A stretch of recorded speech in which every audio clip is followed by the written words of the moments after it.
for today's classic homes has been made possible by the following corporations.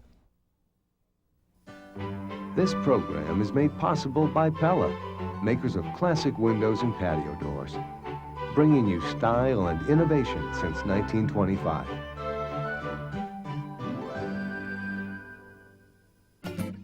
And by your neighborhood Sherwin-Williams store. With paint, stain, wallpaper, and decorating ideas, Sherwin-Williams can help you create all the looks you've imagined. And by DuPont Corian, used in commercial and residential applications worldwide, including new applications like furniture, lighting, and architectural details. Corian, looking beyond the surface for ways to express your design and performance needs.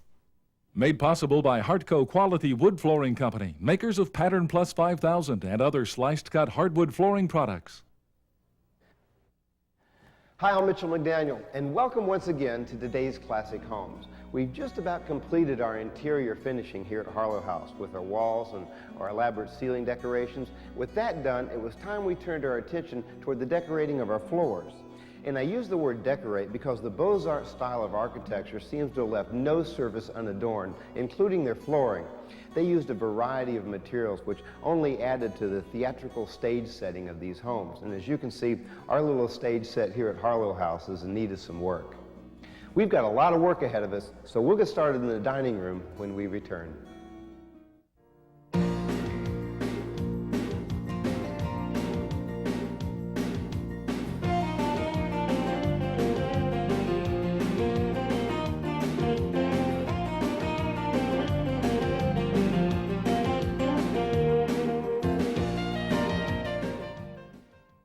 Well, we've certainly come a long way from dirt floors and log cabins with respect to flooring.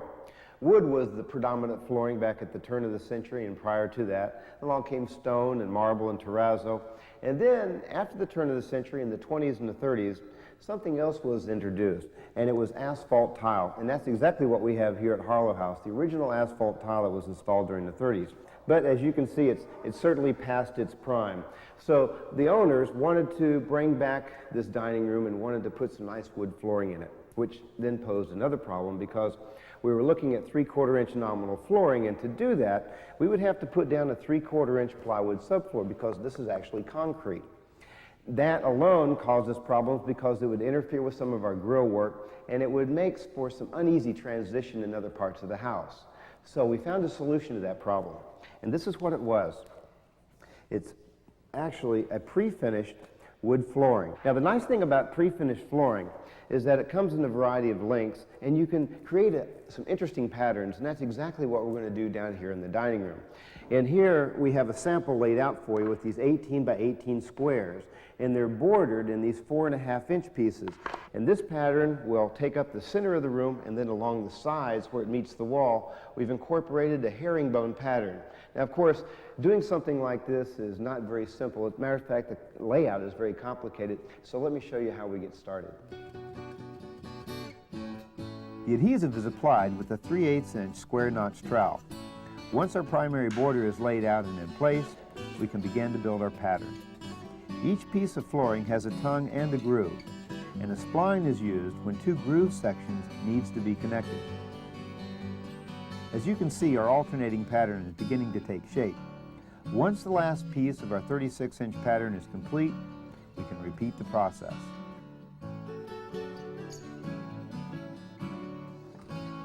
Well, the floor is just about complete, and what do you think? It's certainly an improvement over what we had to start with, isn't it? You know, it's amazing what 3 people can do in a matter of 6 or 7 days.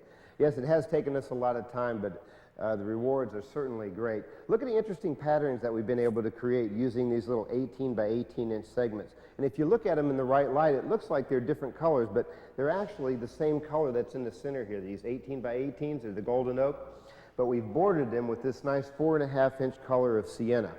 But we wanted to create an interesting pattern along the perimeter of the room. Let me show you that. Now, around the perimeter of the room, we decided to add another feature strip in a small herringbone pattern. And we're using, of course, 36 inch pre-finished strips, and all the pre-finished strips have a tongue on one side and a groove in the other, because they're designed basically to interlock like so. And to make a herringbone pattern, This piece then would lap over the other one, like so, and then this one would lap over this one. Now on the outside borders, these double borders that we ran, you'll notice that we have a tongue that goes all the way around them. So all these herringbone pieces that we're cutting here, in this design, once we cut them, we have to slot them so that they'll interlock on this exterior border. And you notice on this other side here, we're also cutting these off flush, and there'll be another border on the outside. This also will have a tongue in it. So both sides of these herringbone pieces, once they're cut off, will have to be slotted. And they also have to be worked out on a jig to cut them. Let me show you now how we set up the jig to cut the herringbone pattern as well as slot the ends.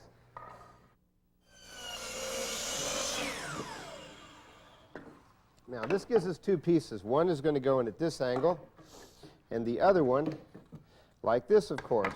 Now we have a slot here, and it's going to go out into this groove, and this is going to form our herringbone. Now we need a slot in here. Let me show you how we do that. Now there are a couple different ways that you can slot your pieces. You can set up a router table and use a slaughter bit, or something as simple as a table saw with a small kerf blade. And that's what we're using here. We're going to take the pieces and stand them up on edge and slot them so that the tongue from the borders will fit in there. Let me show you how that's done here.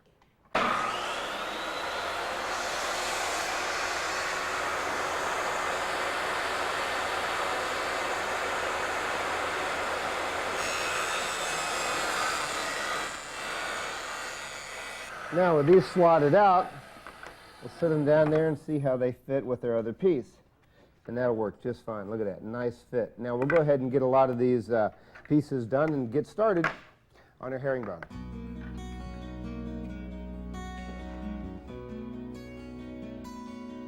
We're using an adhesive specifically designed for this type of flooring. Its working time is approximately 1 hour, and it can be applied over most sound surfaces, including wood, concrete, or like what we're putting it over, vinyl. Once the pieces are cut, each tongue should interlock into the groove, creating our herringbone pattern.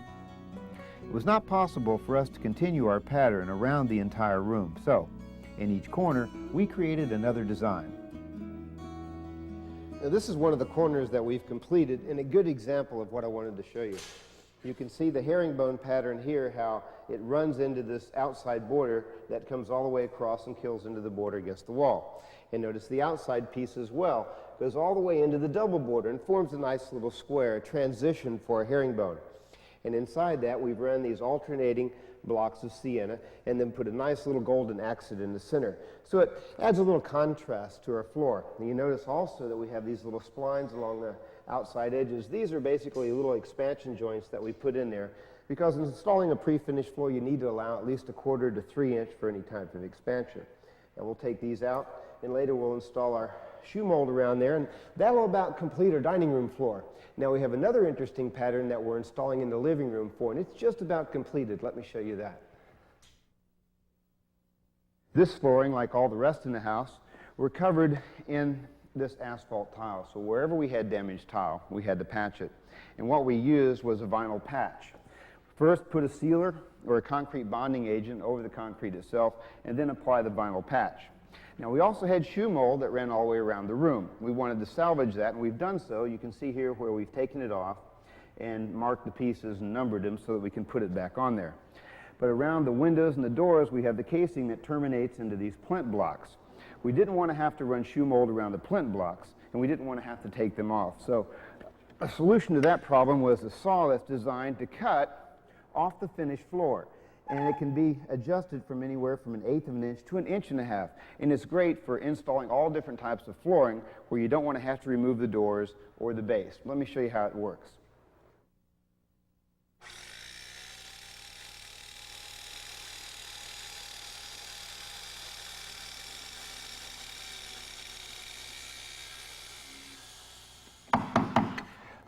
There. Now you can see how we run our pre-finished flooring right up underneath this plinth block without having to remove it and without having to cut around it. It's a great tool to have on any job where you're doing any flooring. Now around here we'll finish our border. Once we finish the border outside on the inside, we'll get started with our field. Once the borders are in place, we begin to lay out the diagonal pattern in the center of the living room. It's important that each piece of our pattern fits as tight as possible against the border, as well as the preceding pieces. To prevent damaging the edges, use a piece of flooring with either a tongue or groove to help position the pieces into place. Well, we've got a little bit more work to finish up here in our living room. But while we do that, why don't you take a look at a wonderful Beaux-Arts style mansion we had the opportunity to tour in the Queen City.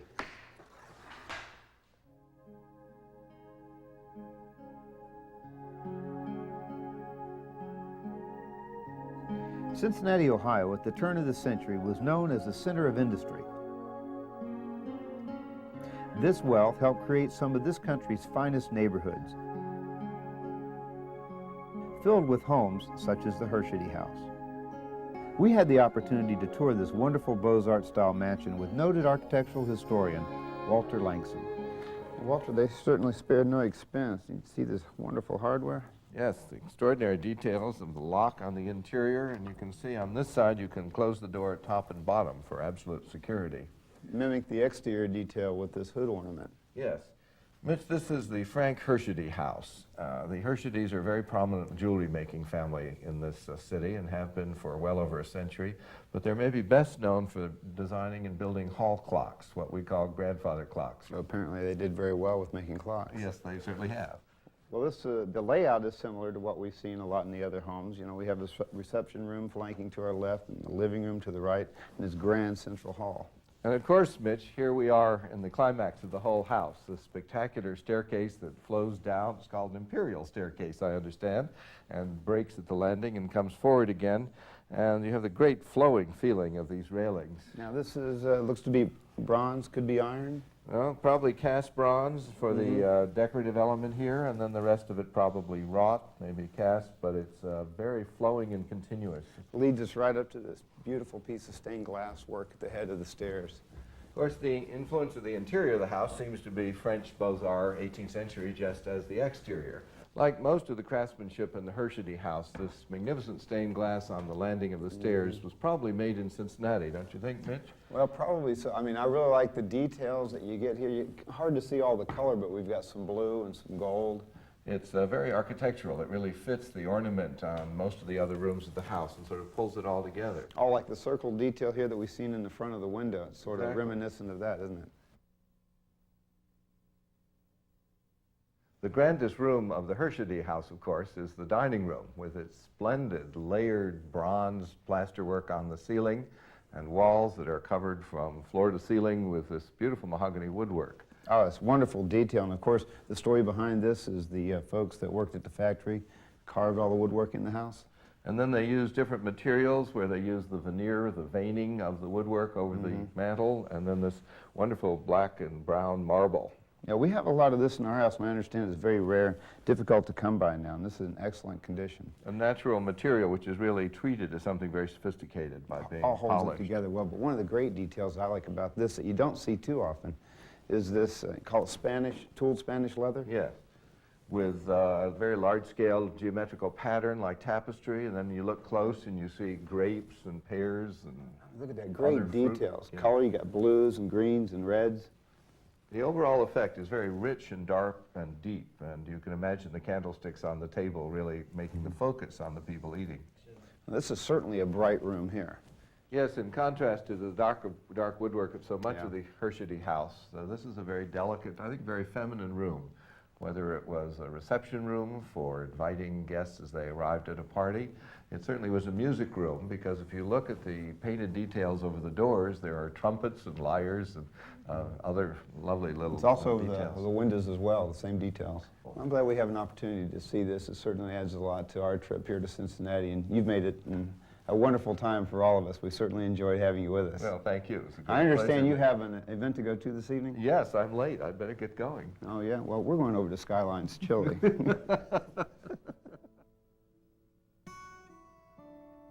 Back at Harlow House in Jacksonville, Florida, our work continues.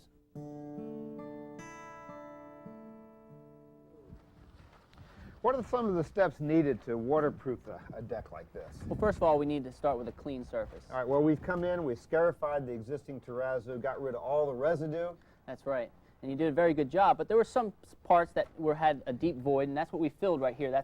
This isn't a waterproof product, but it's a filler for those voids. Oh, so it's, we had expansion joints in here. That's you correct. Needed to bridge. This is a product. It's a two-part product. It's a dry mix and a liquid, and you mix it to a smooth consistency, and we apply it just under 1/8 of an inch. You apply it with the trowel. You cover the whole deck with it? That's correct. Well, what do you do about these joints? Well, we use this product. It's a rubber product with a mesh outline, and it's used to apply right into the skim coat. Oh, while it's wet? That's right. Then you go over this again? Then you go over this again. What's the system look like once it's completely waterproof? Well, let me show you. We got a water test going on the other porch. Oh, really? In the little balcony? That's right. Mitch, this is what the product looks like when it's down. Wow. It's holding water? Yeah, we're glad of that. Yeah, we've got that music room down below. Yeah, and we heard there's going to be a piano there, so we definitely want it to be... Well, that's right. We've had a problem with this area before, so, you know, I certainly hope this system works. How long are you going to leave the water in? We'll leave it overnight to make sure that it's watertight, and then tomorrow we'll drain it and go ahead and lay our tile on it. Oh, you can lay it down just with thin set? That's correct. Well, that's great. Now, what about the other balcony? You're going to do the same, right? Yeah, we're going to show you how this product is installed. Good. I'm looking forward to that. Well, you've already got most of this completed out here. Yeah, we'll keep going fast because of the heat out here. We have to. Oh, is that right? Dries This quick. stuff sets up quick, huh? Yeah, it does. Oh, Now, so you run this down here, and then what is that? That's the membrane. this is what covers the seams. These. Okay, the seams that were under here in our terrazzo? That's right. So it's similar to doing a finish for drywall with your tape. Almost. A little bit messier. Now, this stuff is going to be workable when? When are you able to cover it up? Well, no, it's about 8 to 12 hours. We're able to put the tile right on it. Really? Yep. That's pretty good then. Now, we're going to be able to do a water test on this one as well, right? Yes, in 24 hours. Well, it seems pretty simple to work with, but you just have to work fast. Yes. Well, look, I'll let you get back to work. All right, Brian. thanks. With our waterproofing membrane well underway in our balconies, we still had to make a selection about the type of flooring we were going to use there, as well as other parts of Harlow House. Earlier, we had an opportunity to catch up with our interior designer, Mandy Culpepper, and toured a local tile showroom to make some selections. Kate, I see a lot of this tumble marble being used. It must be very popular these days. It's incredibly popular. It's bringing back a real nice old world feel to a lot of homes and incorporating natural materials. That's perfect for the beach because this house right now has that old asphalt tile that we need to take out of there. Yeah. But the cement steps that go up to the second floor, so we need to pull that together somehow with whatever finish we put on those new We've floors. got that golden color there. We stripped the old paint off the stairs. And of course, that's dyed concrete. Right. So I guess you want something that's going to coordinate well with that. Right. Okay. How rustic is that dyed concrete look? I haven't seen it myself. It's a little rustic, but we don't want any new floor that's going to be too rustic because after all, it is a very formal home. So, but we don't want anything very highly polished. So what can you show us? So this is rustic. That's a little too rustic. I think Too those much. rough edges are a little rustic. Oh, Let me okay. show you a couple of limestones that I have here. This one has a beautiful gold coloring to it. That's pretty, but I worry about those holes Okay. collecting the too beach much. area? Right. Collect a lot of sand. Sand.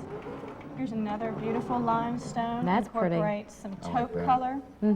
That's and it comes in these large squares. Would Right. you want to use something large like this? The largeness is pretty, but I wonder about the thickness because again, we have those existing concrete stairs that we have to mirror this with. This is about so- 3/4 of an inch thick. Yeah. We have something maybe similar to this, a little bit thinner. I sure do. Let me show you this one. That's great. This has a beautiful color, incorporates a lot of these nice chocolatey colors in there. Right. And it also has a very nice smooth finish, so no holes for sand to get into. Well, were we looking for something maybe that was polished or honed like this, more of a matte finish? I think this matte finish is really, really pretty because, again, it's not terribly formal with the polished detail, but it's not chipped edges and awfully rustic like the first things you showed us. Right. It looks lovely with our Now, what do you fabrics. think? There's an accent there. Now, this is a great place to bring in some of these tumble marble That's accents. great. This coloration, here's your taupe and your gold colors here. That's Well, it wonderful. pulls that in Beautiful well. place. but Right. What Sure about does. those steps?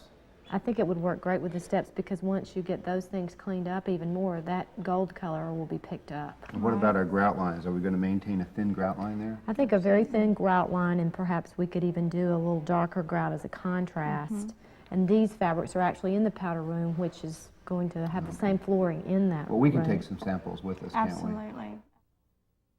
Well, I was anxious to see this going down. It looks pretty good. They told me there's going to be a variation of color, some chocolate and tans. What do you think of it? Yeah, it's a good looking stone. Isn't it? Yeah, I really like it. I tell you, another concern of ours was these steps. You know, we had this existing vinyl floor, and these cast stone steps were the same elevation.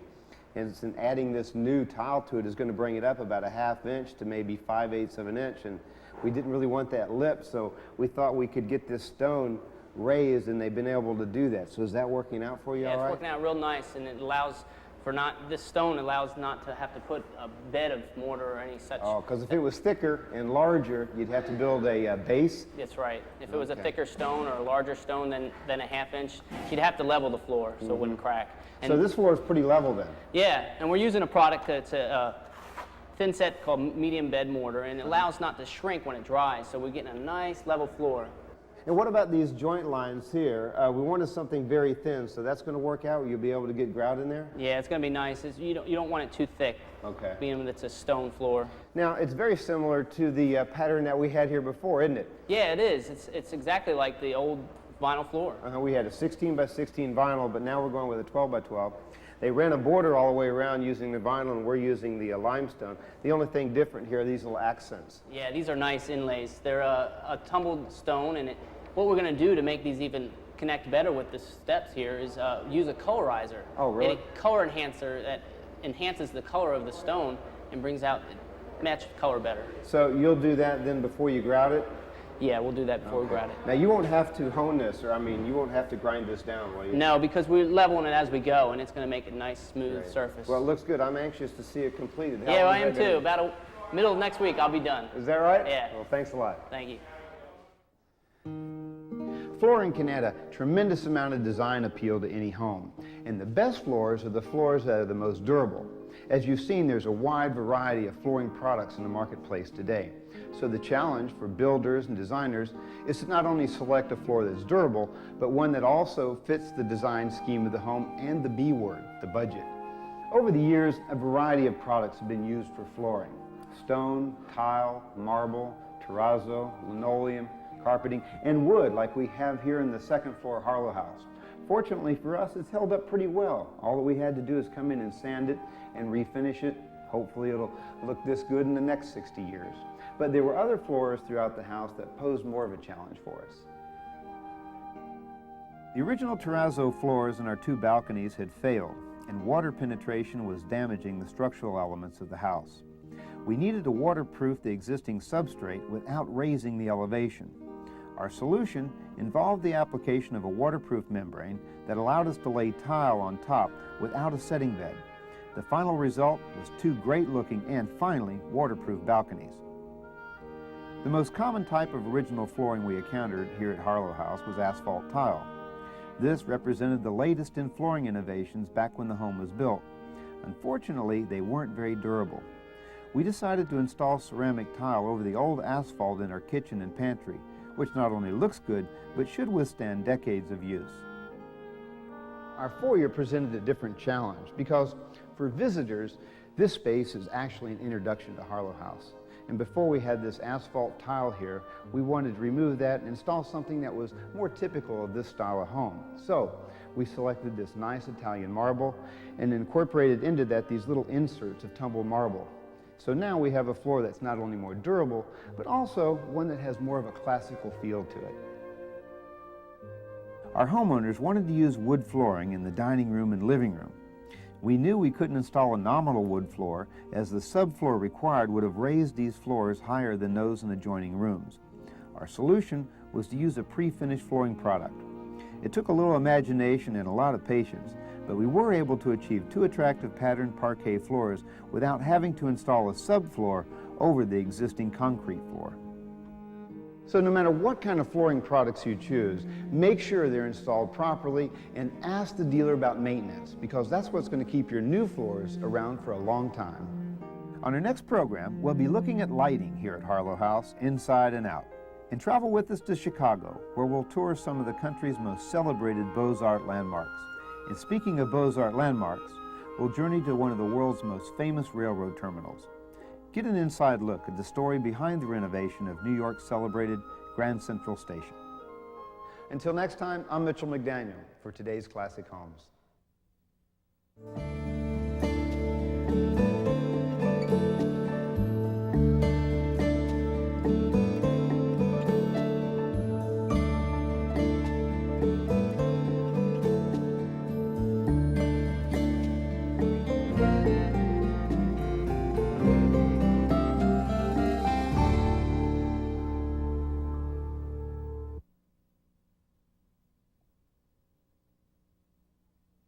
Funding for today's Classic Homes has been made possible by the following corporations. This program is made possible by Pella, makers of classic windows and patio doors, bringing you style and innovation since 1925.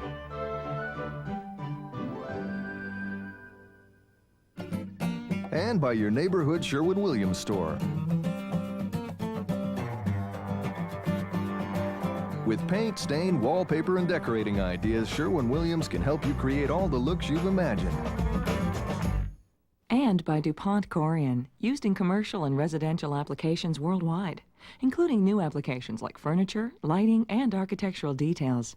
Corian, looking beyond the surface for ways to express your design and performance needs.